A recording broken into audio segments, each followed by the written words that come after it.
Episode 87। उसी शाम अनवर आ गया। वो बड़ी मोहब्बत से गले लगा कर मिला, मगर कुछ बुझा बुझा था। मुझे तेरे आने का पता चला था और ये पता चला था कि मेरे साथ रेशम नहीं आई। उसने इकरार में सर हिला दिया। हम बरामदे में आ बैठे जहाँ खिलवत थी। कहाँ है वो? मुझे नहीं मालूम। वो तेरे साथ गई थी, लेकिन मैं उसको लेकर कहाँ जाता? वो रोजीना और मुराद के साथ चली गई थी। उनके बारे में सुना है कि बाप ने वापस बुला लिया है और उनको फुल प्रूफ सिक्योरिटी मिली हुई है। परिंदा भी पर नहीं मार सकता। सब कहने की बात है, मुझे नहीं यकीन कि वो यहाँ होंगे। फिर कहाँ होंगे? कहीं भी, पाकिस्तान में, पाकिस्तान से बाहर। दुनिया बहुत बड़ी है, जहाँ अभी तक पीरसाई के मुरीद और कारिंदे भी नहीं पहुंचे। ये मुश्किल है पर नामुमकिन नहीं। खुद तूने तो बिल्कुल कोशिश नहीं की रेशम का पता चलाने की। नहीं, वो चाहती तो मुझे शरीक राज कर लेती, निकल के मेरे पास आ जाती और मैं उसी दिन उसी वक्त निकाह कर लेता उससे। मगर तू तो शाहीना से शादी कर रहा था, शायद इसलिए उसने मुझे छोड़ दिया। हालांकि पहले वो मेरी मजबूरी को समझ के मान गई थी। रोजीना की बात और थी, उससे तेरी मंगनी थी पहले से। शाहीना से तू लालच में शादी कर रहा था। वो खामोश और मुजरिम बना बैठा रहा। ये शायद उसी लालच की सजा थी। तू भी जानता था अच्छी तरह कि शाहीना तुझसे शादी नहीं करेगी।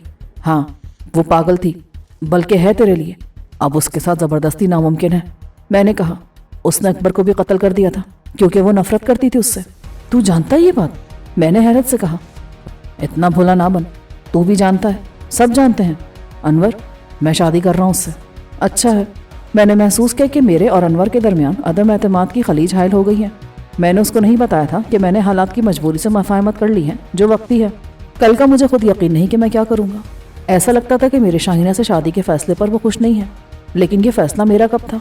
फैसला करने और मुझे कबूल करने पर मजबूर करने वाली शाहीना थी। दूसरे या तीसरे दिन शाहीना रात को आई तो अकेली नहीं थी। अम्मी तुमसे कुछ कहना चाहती हैं। पीरसाई की ज़ौजा भी छुपकर मुझसे मिलने आई थी। वो कुछ देर मेरे सामने बैठकर मुझे देखती रही, फिर बोली, तुम वाकई शाहीना से शादी के ख्वाहिशमंद हो? इसमें शक की कौन सी बात है? मुझे शक है कि तुम उसकी जायदाद के लिए।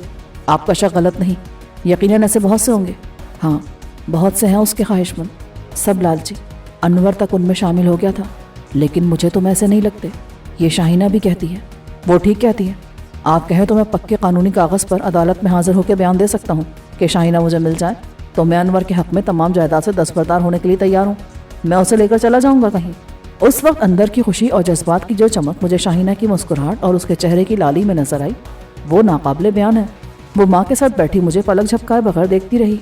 बहुत दुख उठाए इसने, बड़ी जिल्लत बर्दाश्त की है। ये सचमुच बहुत चाहती है तुम्हें, इसकी कदर करना, ये तुम्हारे घर को जन्नत बना देगी। वो रोने लगी।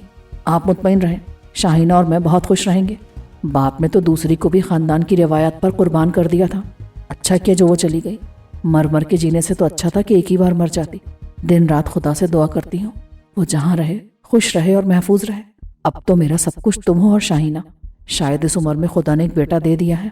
बाप तो कहता है कि वो मर गया, मगर मेरा बेटा जिंदा होगा। मेरा दिल कहता है कि वो जिंदा होगा और किसी दिन लौट के माँ से मिलने ज़रूर आएगा। अभी तक मुझे हसरत ही है कि कोई मुझे नानी दादी कहे। मैं बहुत बदनसीब औरत हूँ। मर्द का बस एक हकीकी खुदा होता है, औरत मजाजी खुदा का हुक्म मानने की भी पाबंद है। इस उम्र में वो मुझ पर सौत ला रहा था, मेरा शौहर, जिसकी मैंने दिन रात खिदमत की। शाहीना ने माँ को संभाला, उन्हें पानी पिलाया और बोली, बस अब चलें। उन्होंने मेरा हाथ थाम लिया। वादा करो शाहीना को छोड़ोगे नहीं कभी? कभी नहीं। इससे पहले कि मैं ज़ुबानी वादा करता, उन्होंने कुरान मजीद का छोटा सा नुस्खा निकालकर मुझे थमा दिया। इनकार किया, तज़ब्ज़ुब की गुंजाइश कहाँ रह गई थी? मैंने हलफ उठा के वही अल्फाज दोहरा दिए जो वो मुझसे सुनना चाहती थी। उन्होंने सुकून की गहरी सांस ली और मेरे सर पर हाथ फेरते हुए ज़ेरे लब कुछ पड़ती रहीं। फिर मेरे चेहरे पर फूंक मारकर उन्होंने वापस दरवाजे का रुख किया। उन चंद सेकंड्स में जो शाहीना को मिले, उसने मेरी आंखों का सवाल पढ़ लिया और इनकार में सर हिला के मुस्कुराई। अब शब उरूसी से पहले नहीं मिलूंगी, उसने शौक सरगोशी में कहा और माँ के पीछे निकल गई। मैं रात भर जागता और सोचता रहा कि जो कुछ मेरे साथ किसी ख्वाहिश या इरादे के बगैर हो रहा है वो खुदा की मर्जी नहीं तो फिर क्या है? कहाँ वो लावारिस शख्स जो सखर जेल में जिंदगी की आखिरी घड़ियां गिन रहा था, और कहाँ मैं जो अब करोड़ों की जायदाद का मालिक बनने वाला हूँ और इंतहाई हसीन औरत का शौहर। अब मुझे नादिर शाह से इंतकाम लेने की ख्वाहिश भी पागलपन लगी और नौरीन का ख्याल भी दीवानगी महसूस हुआ। हक़ाइक़ कहीं ज़्यादा पुरकशिश थे और अपनी खुशकिस्मती की दलील भी। मैं आने वाली ज़िंदगी के खुशाइन तसव्वुरात में इतना गुम था कि मुझे वक्त गुजरने का एहसास तक ना हुआ। फिर जैसे हिरोशिमा पर एटम बम गिरा, फायर की पहली आवाज़ पर मैं उछल पड़ा। शायद किसी मुहाफिज ने फायर किया होगा, मैंने सोचा, शक की बिना पर या किसी खतरे को देखकर। उसी वक्त दूसरा धमाका हुआ, फिर तीसरा। उसके बाद तो जैसे जंग अजीम छिड़ गई। हर तरफ हर सिमत में धमाके होने लगे اور لوگوں کی چیخ و پکار نے رات کے سکوت کو درہم برہم کر دیا۔ میں نے دروازہ کھول کر باہر جھانکا تو شور قیامت میں اضافہ ہو گیا۔ لگتا تھا دو فوجیں ایک دوسرے کے خلاف صف آ رہا ہے۔ میں سیدھا شاہینہ کے کمرے کی طرف دوڑا۔ برآمدے میں کچھ لوگ بھاگ رہے تھے۔ 2 افراد عین اس کے کمرے کے سامنے مرے پڑے تھے۔ گولیاں نہ جانے کس کس طرف سے آ رہی تھیں، حملہ آور نہ جانے کون لوگ تھے۔ میرا ذہن مراد کے باپ کی طرف گیا، مگر اسے حملہ کر کے اتنی قتل و غارت گری پھیلانے کی کیا ضرورت تھی؟ وہ تو ایک ٹھیکیدار تھا۔ نہ جانے کہاں سے کسی نے چلا کے کہا ڈاکو، اور پھر وہی آواز ایک چیخ میں بدل گئی۔ میں نے شاہینہ کے دروازے پر دستک دی، مگر وہ کھلا ہوا تھا اور اندر اندھیرا تھا۔ میں نے اسے آواز دی اور اس کے ساتھ ہی میرا ہاتھ بے اختیار سوئچ بورڈ کی طرف گیا۔ لائٹ نہیں جلی، ڈاکوؤں نے لائن کاٹ دی تھی۔ اس کے ساتھ ہی شاہینہ کی خوف سے لرزتی آواز آئی، میں یہاں ہوں۔ میں نے اسے جھک کر بیٹھ کے نیچے سے نکالا، آؤ میرے ساتھ، باہر ڈاکو ہیں، تم بھی چھپ جاؤ یہاں۔ پاگل مت بنو، وہ ہمیں تلاش کر لیں گے، چلو بھاگ جاتے کسی راستے سے، آؤ تو۔ وہ میرے کھینچنے سے نکلی تو کانپ رہی تھی۔ میں نے کھلے دروازے سے دیکھا، سامنے کی طرف آگ بھڑک رہی تھی۔ 2 افراد مخالف سمتوں میں دوڑتے ہوئے فائر کر رہے تھے اور آگ لگا رہے تھے۔ ان کے ہاتھ میں جلتی ہوئی مشل تھی۔ میں شاہینہ کا ہاتھ تھامے باہر نکلا تو اس نے مجھے دوسری طرف کھینچا۔ ہم ادھر سے نکل سکتے ہیں، کچن میں سے۔ فائرنگ اور دھماکے اب بھی جا رہے تھے۔ باہر دھما دم ہو رہی تھی جیسے کوئی دیوار توڑ رہا ہو۔ میں اس کے ساتھ اندھیرے میں دوڑتا رہا۔ ہم کچن کی کھڑکی سے باہر کودے۔ آگے گلی تھی۔ میں نے جمپ لگا کے 8 فٹ اونچی دیوار کا کنارہ پکڑا اور اوپر چڑھ گیا۔ پھر میں نے اپنا ہاتھ بڑھا کر شاہینہ کا ہاتھ پکڑا۔ وہ ایک جھٹکے میں اوپر آ گئی۔ میں باہر کی طرف کودا ہی تھا کہ شاہینہ کی چیخ فائر کے ساتھ سنائی دی۔ میں نے دیکھا تو وہ دیوار پر نہیں تھی، وہ واپس پیچھے گر گئی تھی۔ میں پھر دیوار پر چڑھا۔ شاہینہ، میں نے چلا کے کہا۔ دوسری طرف سے منہ پر سیاہ نقاب ڈالے کوئی شخص دوڑتا آ رہا تھا۔ اس کے ایک ہاتھ میں ریوالور تھا، دوسرے میں بھڑکتی مشل تھی۔ اس کی روشنی میں صرف ایک لمحے کے لیے میری نگاہ نے شاہینہ کے جسم کو موت کے کر میں پھڑکتا دیکھا۔ یہ اس کا اپنا لہو تھا جس میں وہ تڑپ رہی تھی۔ خون اس کی پیشانی کے سوراخ سے ابل رہا تھا۔ مشل بردار ڈاکو نے میرا نشانہ لیا اور چلا کے کہا، بھاگنے نہ پائے۔ اس کے ساتھ ہی گولی کا دھماکہ ہوا اور میں باہر گر گیا، لیکن گولی مجھے نہیں لگی تھی۔ ابھی میں اٹھ ہی رہا تھا کہ سب سے بڑا دھماکہ ہوا جس سے زمین لرز گئی۔ میں نے درگاہ کے آخری حصے کو گنبد سمیت مسمار ہوتے دیکھا۔ دھوئیں اور گرد کا ایک بادل سا اٹھا، مگر اس کے بعد اچانک خاموشی چھا گئی۔ یوں لگا جیسے آخری دھماکے کے ساتھ ہی جنگ ختم ہو گئی۔ آگ کے شعلے ابھی تک جگہ جگہ دکھائی دے رہے تھے۔ مجھے سمت کا اندازہ تھا، نہ یہ ہوش تھا کہ میں کہاں جا رہا ہوں۔ میرے تصور میں شاہینہ تھی، خاک و خون میں غلطاں، دم توڑتی ہوئی۔ معلوم نہیں اس نے میری آخری پکار سنی یا نہیں، مجھے دیکھا یا نہیں۔ میں نے آموں کے مختصر سے واق میں سے نکل کر بھاگتے ہوئے سوچا، یہ کون لوگ تھے جنہوں نے درگاہ کو تباہ کر دیا؟ کسی کو زندہ نہیں چھوڑا۔ اس بھرپور حملے سے پیر سائیں یا ان کی بیوی کا بچ نکلنا ناممکن لگتا تھا۔ درگاہ پر موجود محافظ اور مرید بھی مسلح تھے، لیکن ڈاکو زیادہ تیاری کے ساتھ آئے تھے اور تعداد میں بھی زیادہ تھے۔ اچانک میں نے گاڑی کے سٹارٹ ہونے کی آواز سنی۔ یہ ڈیزل انجن کی آواز تھی۔ پھر ویسے ہی دوسری گاڑی سٹارٹ ہوئی۔ نہ جانے کس نے چلا کے کہا، کوئی رہ گیا؟ جواب تو میں نے نہیں سنا، لیکن اس آواز نے میرے ذہن کو جھنجھوڑ کر رکھ دیا۔ اتنا عرصہ گزر جانے کے بعد بھی یہ آواز میری یادداشت میں محفوظ تھی۔ میں نے ایک دوڑ لگائی اور چلایا، استاد گاما رستم! پہلی گاڑی جو بھی چند فٹ ہی چلی تھی رک گئی۔ اس کے پیچھے 4 گاڑیاں اور تھیں، وہ سب ٹویوٹا کی ہائیلکس تھیں۔ صرف ایک ڈبل کیبن تھی جو دوسرا نمبر پر تھی۔ اس میں سے کوئی کود کر اترا۔ کون ہے؟ رک جا وہیں! میں نے گاما رستم کی آواز پھر سنی۔ استاد، میں ہوں، فرید الدین، سکھر جیل والا۔ استاد آہستہ آہستہ آگے آیا۔ میرے پیچھے درگاہ کا لاؤ بھڑک رہا تھا۔ اس کی روشنی میں استاد کا چہرہ نمایاں ہوا۔ یہ حقیقت ہے کہ وہ میرے سامنے آتا تو میں اسے پہچاننے میں ناکام رہتا، لیکن اس کی آواز وہی تھی۔ استاد کے ساتھ دائیں بائیں 2 افراد ڈھاٹے باندھے چل رہے تھے۔ ان کی بندوقوں کا رخ میری طرف تھا۔ استاد گاما رستم مجھ سے 4 قدم دور رک گیا۔ تو فرید الدین ہے؟ اس کے ساتھ آنے والے 2 ڈاکو میرے دائیں بائیں ہو گئے۔ انہوں نے مجھے تیسری گاڑی میں چڑھا کے میری آنکھوں پر پٹی باندھ دی۔ انجن گھرایا اور گاڑی جھٹکے سے آگے بڑھی۔ میرے دائیں بائیں وہی دونوں موت کے فرشتے موجود تھے اور گاڑی نہ جانے کہاں جا رہی تھی۔ گاڑی پرانی تھی اور خراب راستے پر ہچکولوں نے میرا حال خراب کر دیا تھا، لیکن مجھے کسی بات کا ہوش نہ تھا۔ میرے کانوں میں شاہینہ کی آخری چیخ گونج رہی تھی۔ میری نظر اب بھی اسے موت کے عذاب میں پھڑکتا دیکھ رہی تھی۔ پھر مجھے اس کی ماں کی آواز سنائی دینے لگی، وعدہ کرو اسے کبھی چھوڑ کر نہیں جاؤ گے۔ اور خدا کی مقدس کتاب پر حلف اٹھا کر وعدہ کرنے کے باوجود میں اسے اکیلا چھوڑ آیا تھا۔ گاڑی ایک دم رکی۔ چلو اترو، یہ کہہ کر کسی نے مجھے باہر دھکیلا۔ باہر اب صبح کا اجالا تھا۔ میری پٹی کھولی گئی تو میں کمرے میں تھا جس میں 2 چارپائیاں بچھی تھیں اور دونوں پر ایک ایک تکیے کے سوا کچھ نہ تھا۔ میں ایک پر بیٹھ گیا۔ استاد گاما رستم کہاں ہے؟ آ جائے گا وہ بھی، تم آرام کرو، ایک نے نرمی سے کہا۔ استاد کہاں ہے؟ مجھے فوراً اس سے ملنا ہے۔ مجھے ساتھ لانے والے کا رویہ میری خفگی کے باوجود خراب نہیں ہوا۔ ابھی ہم کیا بتائیں کہ وہ کہاں ہے؟ کچھ دیر میں معلوم ہو جائے گا۔ کسی چیز کی ضرورت ہے تو ہمیں بتا دو۔ استاد گاما رستم میرے ساتھ ہی تھا۔ ہاں، لیکن ہم سب الگ ہو گئے تھے۔ یہ میرا گھر ہے، فکر کی کوئی بات نہیں۔ यहाँ तुम बिल्कुल महफूज हो, मैं आता हूँ अभी। ये किसी निचले मुतवस तबके की आबादी थी या कोई गांव था जहाँ आम घर ऐसे ही होंगे। बाहर से कोई आवाज़ नहीं आ रही थी। मेरा दिमाग सदमे से माफ था। अभी तक मेरे तस्वुर में धमाके गूंज रहे थे और मिट्टी के तेल से जलने वाले शोलों के धुएं की बू थी। आग लगाने वालों ने पीर साईं के आस्ताने को शायद बम या बारूद से उड़ा दिया था, जो उसकी निचली मंजिल पर रखा गया होगा। उस इमारत के मुनहदम होने की गड़गड़ाहट मेरे कानों में थी। डाकू पूरी तैयारी से आए थे। उनको मालूम था कि इमारत को कैसे मलबे के ढेर में बदलना है। वो सिर्फ लूट मार करने नहीं आए थे, माले गनीमत उनका हक़ मेहनत था। वो इमारत को मलबे का ढेर ना बनाते तब भी ले जाते, लेकिन उन्होंने एक जाली पीर को उसके मुहाफिजों समेत मार दिया था। उसकी लूट मार, तशद्दुद और इस्मत दरी के अड्डे को तबाह कर दिया था। आम हालात में मुझे ऐसी कोई खबर डिप्रेशन में मुब्तला ना करती, लेकिन एक साल में मेरा उस घर के लोगों से ज़ाती ताल्लुक था और कम से कम 2 अफराद मेरे नज़दीक उस सज़ा के मुस्तहक ना थे जो दरहकीकत पीर साईं के अमाल की सज़ा थी। एक उसकी बीवी और दूसरी उसकी वो बेटी जिसने बड़ी हिम्मत, जहानत और सख्त हालात का मुकाबला करके अपने मुस्तकबिल के लिए खुशी खरीदी थी। किस्मत की खराबी देखिए, टूटी कहाँ कमन। 2-4 हाथ जबके लबे बाम रह गया। एक देहाती अंदाज की मॉडर्न औरत अंदर आई जिसकी उम्र 20 साल के करीब थी। उसके हाथ में एक चंगेर थी और एक थाली। चंगेर से गरम गरम पराठे की खुशबू उठ रही थी और थाली में खालिस मक्खन के साथ अचार था। उसका शौहर अंदर आया। उसने अब हाथ मुंह धो के कपड़े बदल लिए थे और कहीं से भी डाकू नहीं लग रहा था। लो जी, आपने शुरू नहीं किया अभी तक? मुझे सिर्फ चाय चाहिए, अभी भूख नहीं है। हाय मैं मर गई, औरत ने बड़ी अदा से सीने पर हाथ रखकर कहा और पलट के भागी। चाय रखी थी चूल्हे पर। उसके शौहर ने कहा, वो दोने वाले खा के देखो जी, भूख लगेगी, चलो बिस्मिल्लाह करो। मैंने उसके इसरार से मजबूर होकर एक निवाला तोड़ा। तुम्हारा नाम क्या है? रफ़ीक।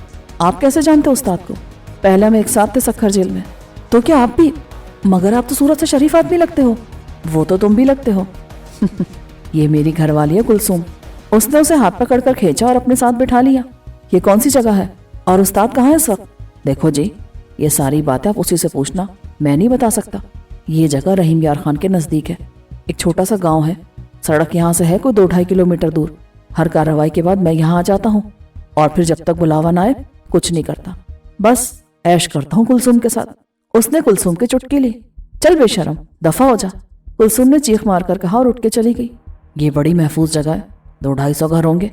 इसका बाप यहाँ की मस्जिद में पेश इमाम है। उसे मालूम है तुम क्या करते हो? हाँ। उसने इकरार में सर हिलाया। क्या करता हूँ? इधर ज़मीन है अपनी, शादी के बाद खरीदी है, उसमें हल चलाता हूँ, फसल उगाता हूँ। उससे कुछ पूछना लाहासिल था कि उसने डाके डालने कब और क्यों शुरू किए। एक कहानी सबके पास होती सुनाने के लिए, सच्चा झूठ का मिक्सचर। मैंने ये भी पूछने से गुरेज किया कि फसल की आमदनी काफ़ी होती तो वो डाके क्यों डालता। अभी तक उसने हुलिया और लिबास नहीं बदला था। उसके उलझे हुए घुंघरियाली बालों में गर्द थी और चेहरे पर थकन। उसका लिबास भी वही था, बस उसने मुंह छुपाने वाला ढाटा उतार दिया था। उसने बड़ी अकीदतमंदी से मेरे दोनों हाथों को थामा और बोला, जनाब फरीदुद्दीन साहब, आपको उस्ताद ने याद किया है। मैं जवाब दिए बगैर उसके साथ चल पड़ा।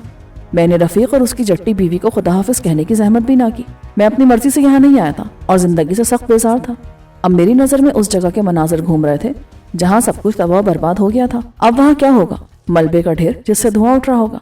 इर्द गिर्द के देहात से आने वाले सैकड़ों अकीदतमंद सीनाकूबी कर रहे होंगे और पुलिस ने इलाके को घेरे में लेकर तफ्तीश शुरू कर दी होगी। मैंने उस गाड़ी में बैठने के बाद सोचा जो मुझे बतौर खास लेने आई थी। ये नए मॉडल की करोला थी, एयर कंडीशन और स्याह शीशों वाली। बाहर के मनाजिर साए की तरह लगते थे। मैं गौर ही नहीं कर रहा था कि मुझे कहाँ ले जाया जा रहा है।